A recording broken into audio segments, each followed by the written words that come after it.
नमस्कार। मैं राजनीतिक परिवार में पैदा हुआ। जब मैं छोटा सा था 1980 में प्रियंका और मैं घर में लेई बनाते थे, रात को निकलकर पोस्टर चिपकाते थे। चुनाव समझता हूं। 20 साल से मैं स्वयं चुनाव लड़ रहा हूं। पोलिंग कैसे होती है, पोलिंग बूथ कैसे मैनेज किया जाता है, वोटर लिस्ट, फॉर्म 17, ये सब मैं गहराई से समझता हूं। कुछ समय पहले हमें दाल में काला लगा। चुनाव के नतीजे आते थे, मूड एक तरीके का होता था, रिजल्ट दूसरे तरीके का। मुझे याद है उत्तराखंड में हम चुनाव हारे। बाद में मैंने कैंडिडेट से पूछा कि जहां रोड शो हुआ था वहां जाके देखिए हमें कितने वोट मिले। हजारों लोग आए थे, पोलिंग बूथ में किसी ने वोट नहीं किया। यह असंभव था, यह हो ही नहीं सकता। उसके बाद छत्तीसगढ़ और मध्य प्रदेश के रिजल्ट, हमें लगा कुछ ना कुछ गलत हो रहा है। 2018 में मध्य प्रदेश में चुनाव होता है, हम जीतते हैं। हमारी सरकार चोरी हुई थी। 2023 में चुनाव होता है, मैंने अपने आंखों से भारत जोड़ो यात्रा में देखा, भयंकर एंटी इनकम्बेंसी, और हमें 65 सीट मिलते हैं। इम्पॉसिबल, हो ही नहीं सकता। और फिर महाराष्ट्र में पहली बार हमें सबूत मिला। विधानसभा और लोकसभा के बीच में जादू से नए वोटर आते हैं, और जहां भी इन नए वोटर्स ने वोट किया वहां वोट बीजेपी को गया। महाराष्ट्र चुनाव के बाद जब हमें डाउट हुआ, हमारे गठबंधन के सारे नेताओं ने प्रेस कॉन्फ्रेंस किए और हमने इलेक्शन कमीशन से कहा कि आप हमें वोटर लिस्ट दीजिए, वीडियो रिकॉर्डिंग दीजिए। इलेक्शन कमीशन ने मना किया। ना उन्होंने हमें वोटर लिस्ट दी और ना उन्होंने वीडियो रिकॉर्डिंग दी। डाउट हुआ, क्यों नहीं दे रहे, क्या कारण है? तो हमारे दिमाग में सवाल उठा, क्या इलेक्शन कमीशन बीजेपी की मदद कर रहा है? क्या इलेक्शन कमीशन ही इलेक्शन को चोरी करवा रहा है? इसके बाद हमने एक टीम सेटअप की और हमने उन्हें कहा कि आप जाइए, एक कंस्टिट्यूएंसी में जाके ढूंढिए, सच्चाई ढूंढिए, किस प्रकार से चीटिंग की जा रही है, किस प्रकार से यह काम किया जा रहा है और कौन कौन इस काम को कर रहे हैं। सबसे महत्वपूर्ण बात यह है कि इलेक्शन कमीशन डिजिटल डेटा नहीं देता है, फिजिकल डेटा देता है। मतलब लाखों कागज में वोटर लिस्ट दे देगा, मगर डिजिटल वोटर लिस्ट किसी को कभी नहीं देता। क्यों नहीं देता? कारण क्या है? कारण है कि अगर डिजिटल डेटा मिल जाए तो इलेक्शन कमीशन की सच्चाई पूरे देश को पता लग जाए। हमने टीम को बताया, मैंडेट दी कि आप जाके चेक कीजिए, आप 5-7 सीटों पे पता लगाइए कि चीटिंग हुई, और अगर हुई तो कैसे हुई। टीम ने हमें एक दिन बताया कि 5-7 सीटों पे काम किया ही नहीं जा सकता। क्यों? मैंने उनसे पूछा क्यों नहीं किया जा सकता। उन्होंने मुझे ये कागज दिखाए। ये जो कागज हैं, ये एक लोकसभा के कागज नहीं है, ये एक विधानसभा के कागज है, और इन कागजों को हमने मैन्युअली सॉर्ट करना पड़ा। और पूरा का पूरा काम जो हुआ है, इसमें 6 महीने लगे हैं, और एक असेंबली सीट में हम ये काम कर पाए हैं। क्यों? क्योंकि डिजिटल डेटा नहीं दिया जाता। अगर इलेक्शन कमीशन ने हमें डिजिटल डेटा दिया होता तो हम ये कार्रवाई पूरे देश में, हर लोकसभा में, हर विधानसभा में 15 मिनट में करके दिखा देते। हमारे पास अनलिमिटेड रिसोर्सेज नहीं है, इसलिए हमने ये रिसर्च सिर्फ एक लोकसभा में, एक विधानसभा सीट में की। मगर मुझ में अब पूरा भरोसा है कि ऐसी 100 से ज्यादा सीटें हैं हिंदुस्तान में। जो यहां हुआ है उन सीटों में भी हुआ है।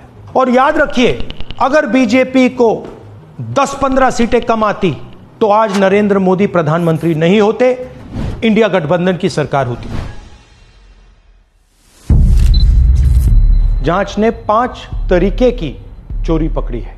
डुप्लीकेट वोटर, जिसका मतलब एक वोटर के नाम वोटर लिस्ट में अनेक जगह आ रहे हैं।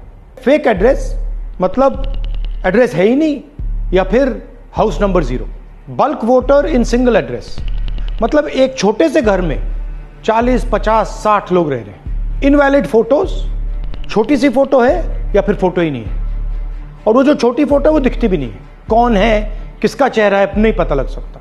Misuse of form 6। Form 6 first time voters के लिए होती है, मतलब जिनकी एज 18-20 साल की हो, मगर वोटर लिस्ट में 90 साल के लोग फॉर्म 6 का प्रयोग कर रहे हैं। चुनाव में 6,50,000 वोटर थे, उसमें से 1 लाख चोरी के थे। अब मैं आपको 5 उदाहरण देता हूं। यह देखिए, गुरकीरत सिंह डांग, इसका नाम 4 अलग अलग बूथों पे आता है। ये कैसे हुआ और क्यों हुआ? एक और उदाहरण, विशाल सिंह, वाराणसी में वोटर लिस्ट में नाम है और बेंगलोर में 2 बार वोटर लिस्ट में नाम आता है।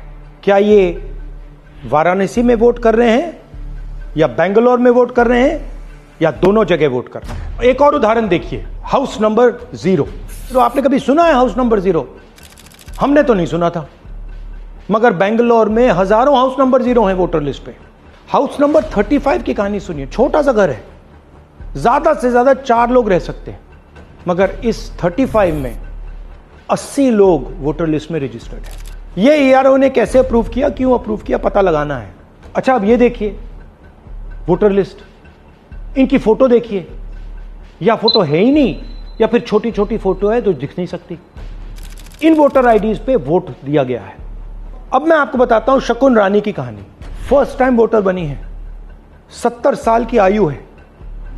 एक बार फॉर्म 6 का प्रयोग किया और उसके कुछ ही महीने बाद दूसरी बार फॉर्म 6 का प्रयोग होता है। 2 बार इनका नाम वोटर लिस्ट में आता है और फर्स्ट टाइम वोटर की लिस्ट में आता है।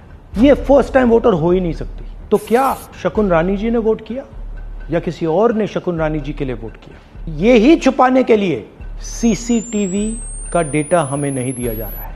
और ये शकुन रानी जी अकेली नहीं है, ऐसे हजारों लोग हैं जिन्होंने फॉर्म 6 का प्रयोग करके 2-3 बार वोटर लिस्ट में नाम डाला है। हमने पहले इलेक्शन कमीशन से इलेक्ट्रॉनिक वोटर लिस्ट मांगी थी, सीसीटीवी फुटेज मांगी थी। उन्होंने अपना काम नहीं किया, हमें नहीं दिया। फिर हमने अपना इन्वेस्टिगेशन कराया, आरटीआई भरे और हमारे पास डेटा आया। भाई और बहनों, सच्चाई यह है कि हिंदुस्तान में इलेक्शन कमीशन और बीजेपी मिलकर इलेक्शन चोरी कर रहे हैं। यह पूरा का पूरा सबूत ब्लैक एंड व्हाइट में आज हमने आपको दिया है। इलेक्शन कमीशन जानता है कि हमने उनकी चोरी पकड़ ली है, इसीलिए एसआईआर आया है। यह एसआईआर जो है इंस्टीट्यूशनलाइज चोरी है। इलेक्शन कमीशन खुलकर बिना डरे बीजेपी के साथ मिलकर चोरी कर रहा है। और ये जो एसआईआर है, इसका लक्ष्य गरीबों का जो हक है, उनका वोट जो है, उनसे चोरी करने का है।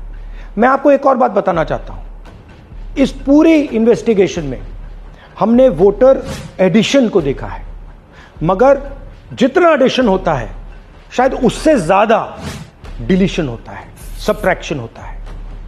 तो ये सिर्फ एक मेन तरीका हमने पकड़ा है, दूसरे तरीके पे हमने इन्वेस्टिगेशन की ही नहीं अभी। मैं इलेक्शन कमीशन और इलेक्शन के ऑफिसर्स को साफ कह रहा हूं, आप जो कर रहे हो गलत कर रहे हो, ये ट्रीजन है, देश के खिलाफ है।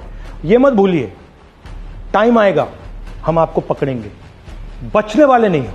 It is critical that we expose voter चोरी।